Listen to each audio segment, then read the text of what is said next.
রাসূলুল্লাহ সাল্লাল্লাহু আলাইহি ওয়াসাল্লাম এত সুন্দর ছিলেন, দেখলে মনে হতো যেন তাকে রূপা দিয়ে গঠন করা হয়েছে। তিরমিজির বর্ণনা 3637 নম্বর হাদিস, 3637 3637।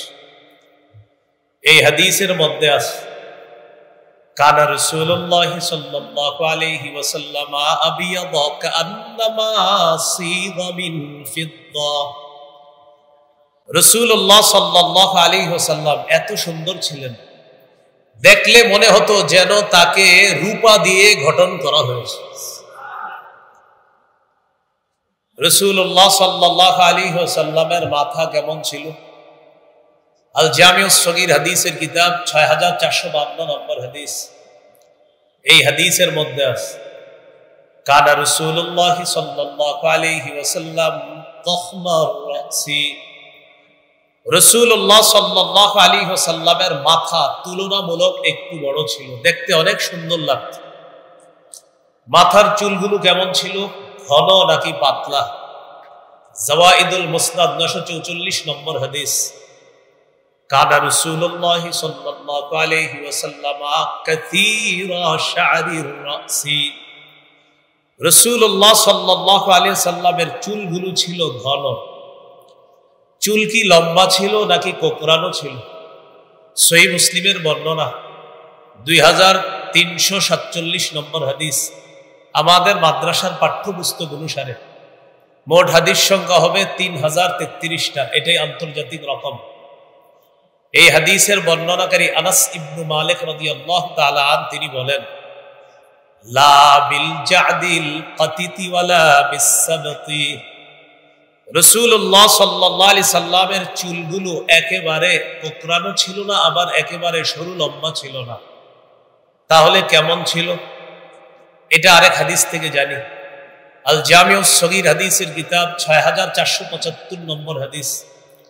হাদিসের বর্ণনাকারী আবু হুরায়রা রাদিয়াল্লাহু তাআলা আনহু তিনি বলেন, আন আবি হুরায়রা রাদিয়াল্লাহু তাআলা আনহু قال কানা রাসূলুল্লাহ সাল্লাল্লাহু আলাইহি ওয়াসাল্লাম রাজিলার রাস। রাসূলুল্লাহ সাল্লাল্লাহু আলাইহি সাল্লামের চুলগুলা ঈষৎ ঢেউ খেলানো ছিল, দেখলে মনে হতো চুলগুলা ঢেউ খেলতেছে এমন ছিল। ইন ফারাকাত আকিকাতুহু ফারাকা ওয়া ইল্লা ফালা। চুলের সামনে যদি অনায়াসে সিঁথি কাটতো তাহলে নবীজি চুলগুলা সিঁথি কাটতেন, অন্যথায় চুল সিঁথি করতেন না। অনায়াসে সিঁথি কাটলে সিঁথি কাটতেন। قد شمط مقدم رأسه ولحيته। চুলের সামনের কিছু অংশ আর দাড়ির কিছু অংশ পেকে গিয়েছিল। এই দাড়ি পাকা আর চুল পাকাগুলা ইদাদ দাহানা যদি তেল দিতেন লাম ইয়াতাবায়ান, তাহলে পাকা দাড়ি পাকা চুল দেখা যেত না।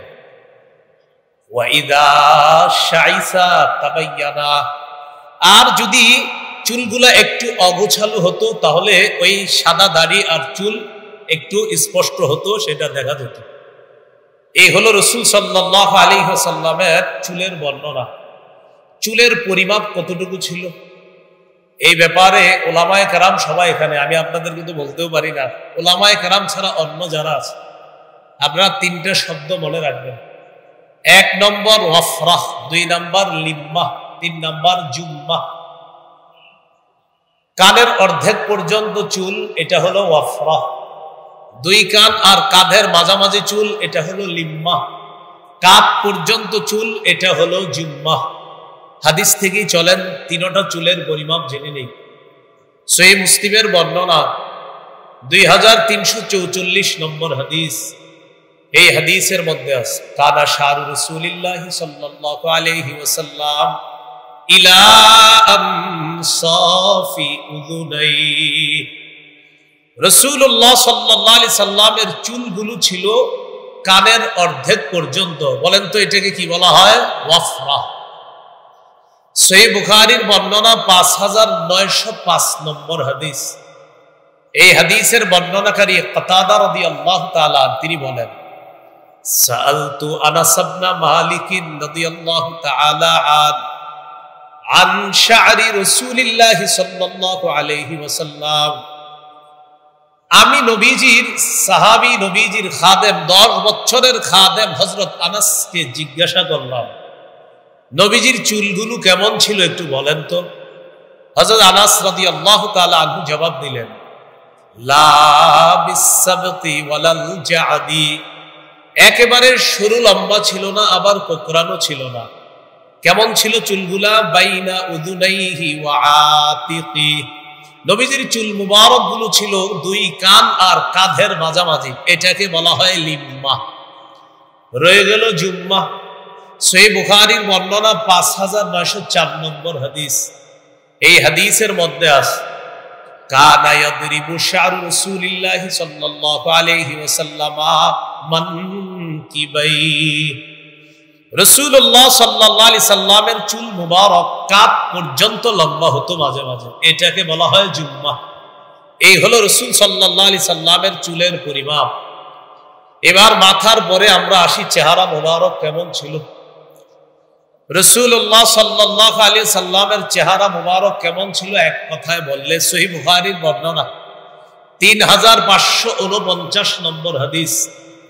এই হাদিসের মধ্যে আছে, কানা রাসূলুল্লাহ সাল্লাল্লাহু আলাইহি ওয়াসাল্লাম আহসানান নাসি ওয়াজহা, রাসূলুল্লাহ সাল্লাল্লাহু আলাইহি ওয়াসাল্লামের চেহারা মুবারক মানুষের মধ্যে সর্বাপেক্ষা সুন্দর ছিল, সবচেয়ে সুন্দর ছিলেন তিনি। তিরমিজির বর্ণনা 3638 নম্বর হাদিস। এই হাদিসের মধ্যে আছে, লা বিল মুকালসাম, চেহারা একেবারে গোল ছিল না। তাহলে কেমন ছিল এটা মুসলিম থেকে জেনে নিই। 2344 নম্বর হাদিস। প্রশ্ন করা হলো, ওয়াজহুহু মিসলুস সাইফ, আচ্ছা নবীজির চেহারা মুবারক কি তরবারির মতো ছিল? তো তিনি জবাব দিলেন, লা বাল কানা মিসলাস সাইফ মিসলাশ শামসি ওয়াল কমার, নবীজির চেহারা মুবারক ছিল চন্দ্র এবং সূর্যের মতো গোল সুন্দর।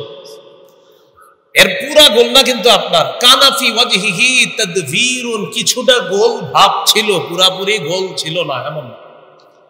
একটি হাদিস শুনেন, জাবির ইবনে সামুরা রাদিয়াল্লাহু তাআলা আনহুর বর্ণনা, তিরমিজির 2811 নম্বর হাদিস, 2811। এই হাদিসে আছে, জাবির রাদিয়াল্লাহু তাআলা আনহু বলেন, রাআইতু রাসূলুল্লাহি সাল্লাল্লাহু আলাইহি ওয়াসাল্লাম, আমি আল্লাহর নবীকে দেখলাম, ফি লাইলাতি ইদহিয়ান,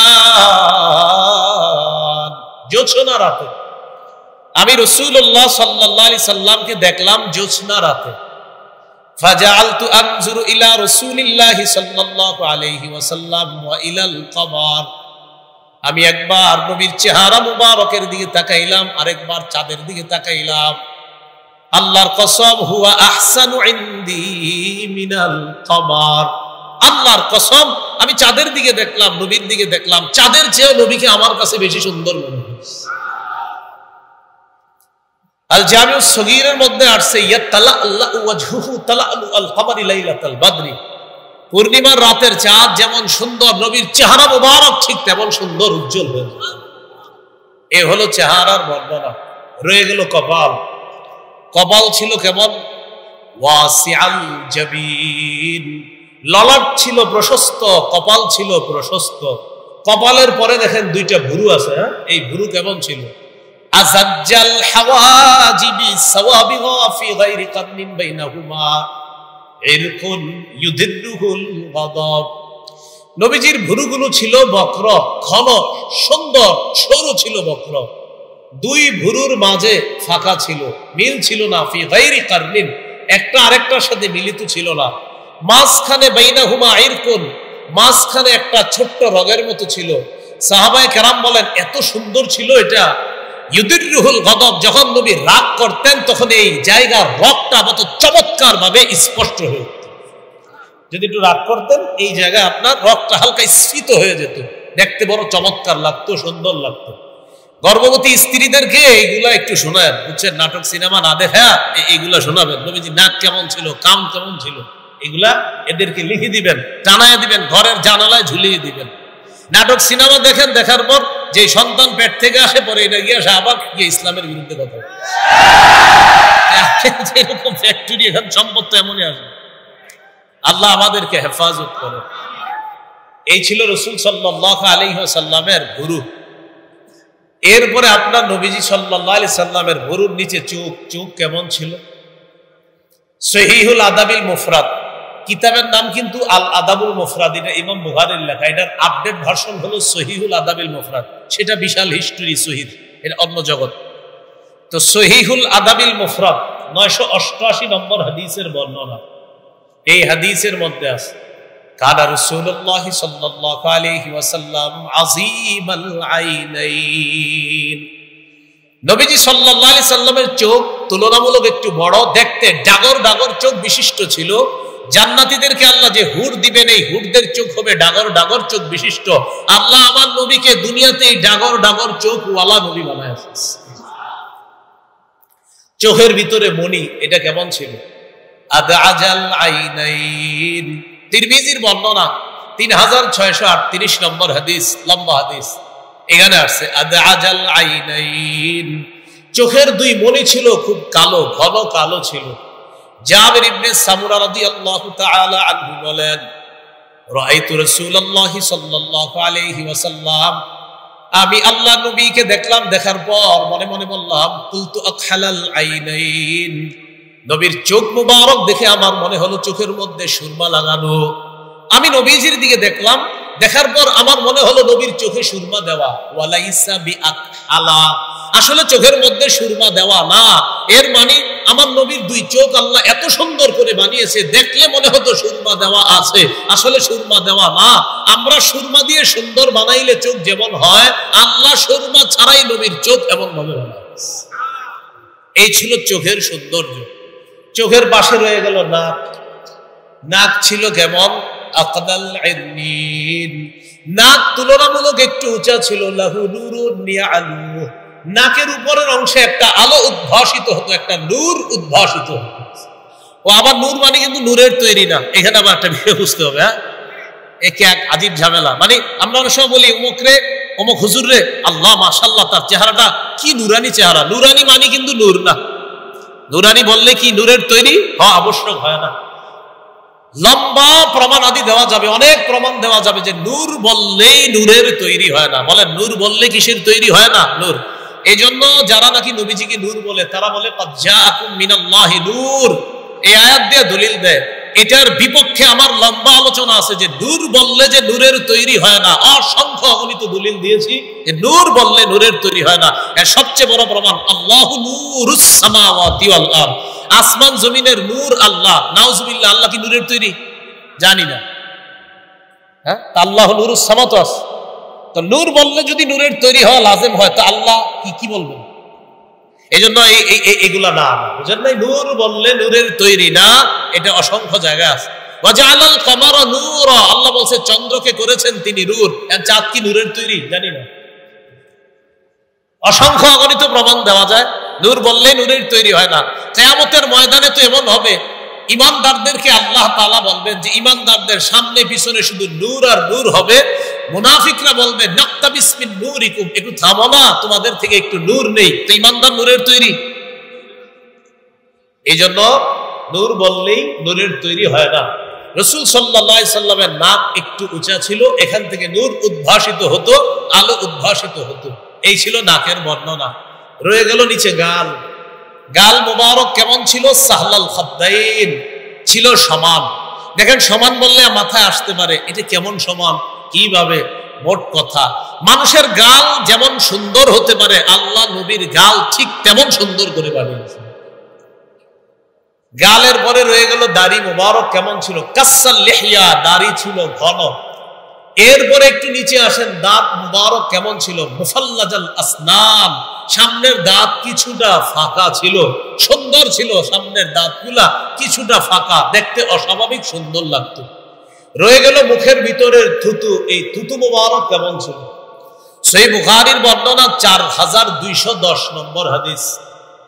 খায়বারের যুদ্ধ, এই খায়বারের যুদ্ধের দিন রাসূলুল্লাহ সাল্লাল্লাহু আলাইহি সাল্লাম বললেন, আন সাহাল ইবনে সাদ আস-সাঈদী রাদিয়াল্লাহু তাআলা আনহু قال قال رسول الله صلى الله عليه وسلم يوم خيبر লাউ'তিয়ান্না আর-রায়াতা গাদান ইউহিব্বুল্লাহা ওয়া রাসূলাহু ওয়া ইউহিব্বুহুল্লাহু ওয়া রাসূলুহু। রাসূলুল্লাহ সাল্লাল্লাহু আলাইহি সাল্লাম বললেন, আমি আগামীকাল পতাকা এমন এক ব্যক্তিকে দিব যে আল্লাহকে ভালোবাসে, রসুলকেও ভালোবাসে, আর আল্লাহ এবং তার রসুলও তাকে ভালোবাসে, এমন এক ব্যক্তিকে আমি আগামীকাল পতাকা দিব।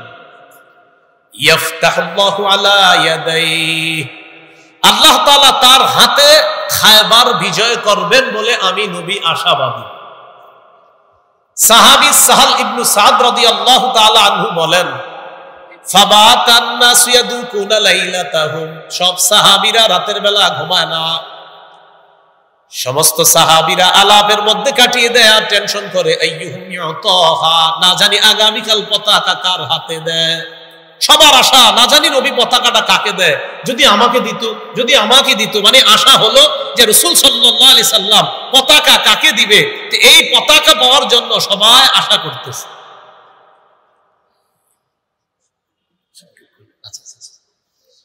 তো আলী ইবনে আবি তালেব রাদিয়াল্লাহু তাআলা আনহুকে পতাকা দিবেন রাসূল সাল্লাল্লাহু আলাইহি ওয়াসাল্লাম। আচ্ছা, হারে ফেলা যাও, তো সবাই টেনশন, মনে হয় পতাকাটা আমাকেই দিবে। পরের দিন সবাই নবীজি সাল্লাল্লাহু আলাইহি সাল্লামের সামনে আসছে। আসার পর রাসূলুল্লাহ সাল্লাল্লাহু আলাইহি সাল্লাম বললেন, আইনা আলী ইবনে আবি তালেব, আচ্ছা আলী কোথায়? এই কথা বলার পর সাহাবায়ে কেরাম জবাব দিলেন, নিশতাকি আইনাই, হুজুর আলীর তো চোখে সমস্যা। নবীজি বললেন, তার কাছে লোক পাঠাও, ডাকো। আলী রাদিয়াল্লাহু তাআলা আনহুকে ডাকলেন।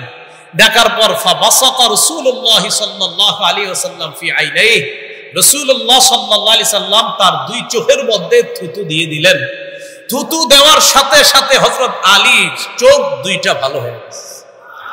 সাহাবী বলেন, এমন ভালো হলো যেন তার চোখের মধ্যে কোনো সমস্যাই কখনো ছিল না, এমন ভালো হয়ে গেল তার দুই চোখ। এই ছিল রাসূল সাল্লাল্লাহু আলাইহি ওয়াসাল্লামের থুতু মুবারক। তো যাই হোক, রাসূলুল্লাহ সাল্লাল্লাহু আলাইহি ওয়াসাল্লামের জীবনী নিয়ে আলোচনা চলছে, হবে, চলতে থাকবে ইনশাআল্লাহ। বড় বড় উলামায়ে কেরাম আলোচনা করবে ইনশাআল্লাহ। আজকে অন্তত যতটুকু জানলাম যে রাসূল সাল্লাল্লাহু আলাইহি সাল্লাম জন্মের পরে তিনি কেমন ছিলেন, দেখতে কতটা সুন্দর ছিলেন, এই বর্ণনা জানলাম। সর্বশেষ কথা, মিলাদ অর্থ জন্ম, মিলাদুন নবী অর্থ মুহাম্মদ সাল্লাল্লাহু আলাইহি সাল্লামের জন্ম। মিলাদ বললে যেন কারো মাথায় এটা না আসে যে মিলাদ মানে কিছু নাচানাচি আর কিছু করার পর একটা মুনাজাত হবে, এরপর কিছু বিলাই হবে, বিতরণ হবে আর খাবো। মিলাদ মানে কিন্তু এটা না। মিলাদ মানে মুহাম্মদ সাল্লাল্লাহু আলাইহি সাল্লামের জন্ম, এই কথাটা সবাই মাথায় রাখবো। আরেকটা হলো সিরাত, নবীজির জীবনী। যাই হোক, আল্লাহ রাসূল সাল্লাল্লাহু আলাইহি সাল্লামের জীবনী যেন আমরা আমাদের জীবনে বাস্তবায়ন করতে পারি, আল্লাহ তৌফিক দান করেন। সুবহানাল্লাহি ওয়া বিহামদিহি, সুবহানাকাল্লাহুম্মা ওয়া বিহামদিকা আশহাদু আল লা ইলাহা ইল্লা আনতা আস্তাগফিরুকা ওয়া আতুবু ইলাইক। আমিন ওয়া আখিরু দাওয়ানা আলহামদুলিল্লাহি রাব্বিল আলামিন। আসসালামু আলাইকুম ওয়া রাহমাতুল্লাহ।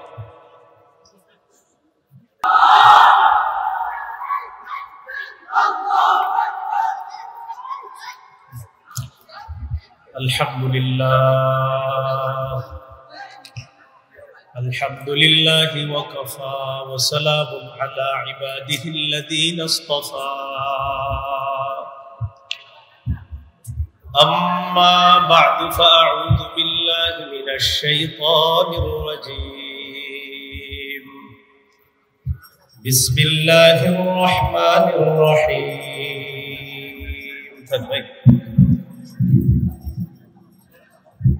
وما أرسلناك إلا رحمة للعالمين.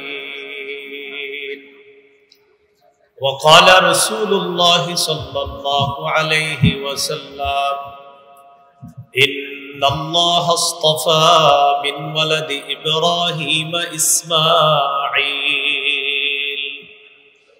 واصطفى من ولد إسماعيل بني كنانة واصطفى من بني كنانة قريشا واصطفى من قريش بني هاشم واصطفاني من بني هاشم أو كما قال عليه الصلاة والسلام. اللهم صل على محمد وعلى آل محمد كما صليت على إبراهيم وعلى آل إبراهيم إنك حميد مجيد اللهم بارك على محمد وعلى آل محمد كما باركت على إبراهيم وعلى آل إبراهيم إنك حميد مجيد اللهم إني أعوذ بك من شر لساني ومن شر سمعي ومن شر بصري ومن شر مني দিন ব্যাপী আয়োজিত সিরাতুন নবী সাল্লাল্লাহু আলাইহি ওয়াসাল্লাম এই মহাসম্মেলনের সম্মানিত সভাপতি হযরত মাওলানা মুফতি ইমাদউদ্দিন দামাত বরকাতুহুল আলিয়া সহ উপস্থিত হযরত উলামায়ে কেরাম, মুসলমান ভাইরা, আল্লাহ তাআলার দরবারে শুকরিয়া আদায় করছি। আল্লাহ আমাদেরকে এই মাহফিলে উপস্থিত হওয়ার তৌফিক দান করেছেন, বলি আলহামদুলিল্লাহ। সূরাতুল আম্বিয়ার 107 নম্বর আয়াতে কারিমা তেলাওয়াত করলাম। এই আয়াতে আল্লাহ তাআলা বলেন, ওয়ামা আরসালনাকা ইল্লা রাহমাতাল লিল আলামিন, নবী আমি আপনাকে গোটা জগৎবাসীর জন্য রহমত হিসাবে প্রেরণ করলাম। রাসূলুল্লাহ সাল্লাল্লাহু আলাইহি সাল্লাম দুনিয়াতে আগমন করলেন বনু হাশিম থেকে। তিরমিজির বর্ণনা 3605 নম্বর হাদিস। এই হাদিসে আল্লাহ রাসূল সাল্লাল্লাহু আলাইহি ওয়াসাল্লামের ইরশাদ, নবীজি বলেন, ইন্নাল্লাহ আসতাফা মিন ওয়ালাদি ইব্রাহিম ইসমাঈল, আল্লাহ তাআলা ইব্রাহিম আলাইহিস সালাতু ওয়াস সালামের সন্তানদের মধ্য থেকে ইসমাঈল আলাইহিস সালাতু ওয়াস সালামকে নির্বাচন করলেন। ওয়াসতাফা মিন ওয়ালাদি ইসমাঈল বনি কিনানা, ইসমাঈল আলাইহিস সালাতু ওয়াস সালামের বংশ থেকে বনি কিনানা গোত্রকে নির্বাচন করলেন। ওয়াসতাফা মিন বনি কিনানাতা কুরাইশান, বনু কিনানা থেকে আল্লাহ তাআলা কুরাইশ বংশকে নির্বাচন করলেন। ওয়াসতাফা মিন কুরাইশিন বনি হাশিম, কুরাইশ থেকে আল্লাহ তাআলা বনু হাশিমকে নির্বাচন করলেন। রাসূলুল্লাহ সাল্লাল্লাহু আলাইহি ওয়াসাল্লাম বলেন, ওয়াসতাফানি মিন বনি হাশিম, আল্লাহ তাআলা আমাকে বনু হাশিম থেকে নির্বাচন করেছেন। রাসূলুল্লাহ সাল্লাল্লাহু আলাইহি সাল্লাম দুনিয়াতে আসলেন। নবীজি সাল্লাল্লাহু আলাইহি সাল্লামের আগমন, জন্মের আরবি হলো মিলাদ, সাথে আর নবী লাগাইলে মিলাদুন নবী। এখানে আর নবী দ্বারা উদ্দেশ্য মুহাম্মদ সাল্লাল্লাহু আলাইহি ওয়াসাল্লাম, পুরাটার অর্থ দাঁড়ায় মুহাম্মদ সাল্লাল্লাহু আলাইহি ওয়াসাল্লামের জন্ম। তিনি আসলেন পৃথিবীতে, তাকে দেখতে কেমন মনে হতো এক বাক্যে যদি বলা হয়,